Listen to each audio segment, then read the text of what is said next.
الصبح بدا من طلعته.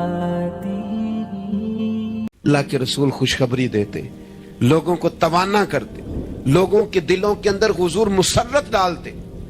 باخشی آ گئے، باخشی جنہوں نے حضرت امیر حمزہ کو شہید کیا تھا. کتنا غم دیا نبی پاک کو، کتنے آنسو بہائے رسول کریم. جناب باخشی نے پیغام بھیجا کہ میں نے اتنے عظیم آدمی کو شہید کیا ہے، میری بھی توبہ قبول ہو جائے گی.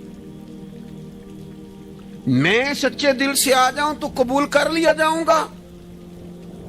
یہ میرے محبوب کا انداز ہے بشارت دینے کا. رسول کریم علیہ السلام فرمانے لگے تو آ، رب رسول کا وعدہ ہے تیری توبہ بھی قبول کی جائے گی. دو لوگ بیٹھے تھے نا حرم مکہ میں. ایک صاحب کہہ رہے تھے کہ میرے اوپر بدر میں جو قتل ہو گئے کفار، ان کا ذکر چل رہا تھا تو دونوں گفتگو کر رہے تھے، بدر میں ہمارے اتنے لوگ مسلمانوں نے مار دیے. تو ایک ان میں کہنے لگے کہ اگر میرے اوپر قرض نہ ہوتا اور میرے چھوٹے چھوٹے بچے نہ ہوتے تو میں تو تلوار لے کے جاتا اور مدینہ شریف جا کے معاذ اللہ بدلہ لے آتا. دوسرا کہنے لگا میں دیتا ہوں نا تیرے بچوں کا خرچہ بھی اور میں تیرا قرضہ بھی اتارتا ہوں، تو جا.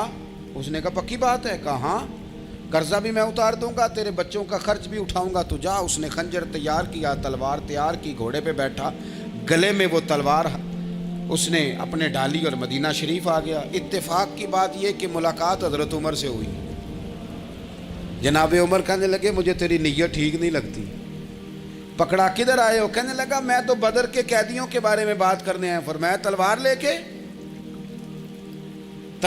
کے چل تجھے حضور کے پاس لے کے جاتا ہوں. نبی کریم کی بارگاہ میں لے گئے تو حضور فرمانے لگے کیسے آئے ہو، کیسے آنا ہوا؟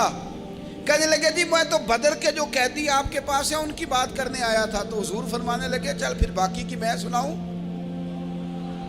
خیال آیا مسلمان نیک و بد پہچان جاتے ہیں، محمد آدمی کے دل کی باتیں جان جاتے ہیں صلی اللہ تعالی علیہ وسلم. فرمایا میں سناؤں؟ حضور کیا؟ فرمایا تم اور فلاں بن فلاں وہاں بیٹھے ہوئے تھے نا حرم مکہ میں فلاں پہاڑ کے ساتھ ٹیک لگا کے، اور تم نے یہ کہا تھا نا کہ قرضہ نہ ہوتا، بچے چھوٹے نہ ہوتے تو بدر کے مقتولین کا میں بدلہ لیتا.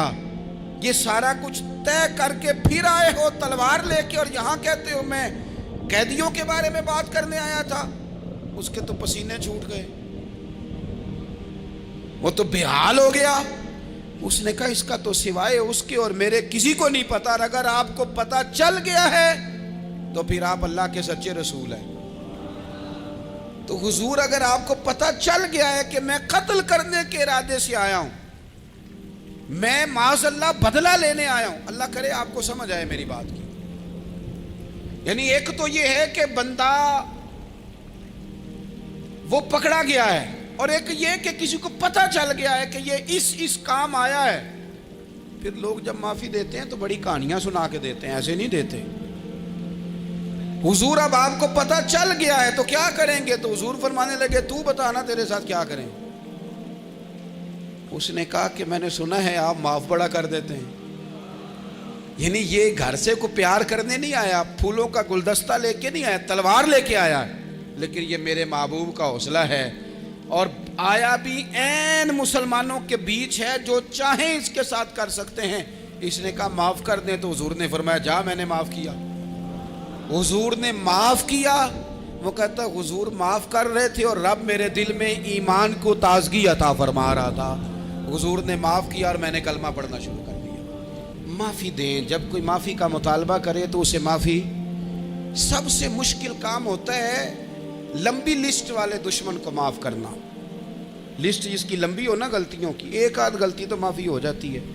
کچھ لوگوں کی لسٹ بھی بڑے کچھ عادی مجرم بھی ہوتے ہیں، لسٹ لمبی ہوتی ہے، ان کو معافی دینا بھی تھوڑا سا مشکل ہوتا ہے. لیکن کمال بھی یہ ہے کہ جس کی لسٹ لمبی ہو اسے یک جنبش قلم بندہ معاف کر دے.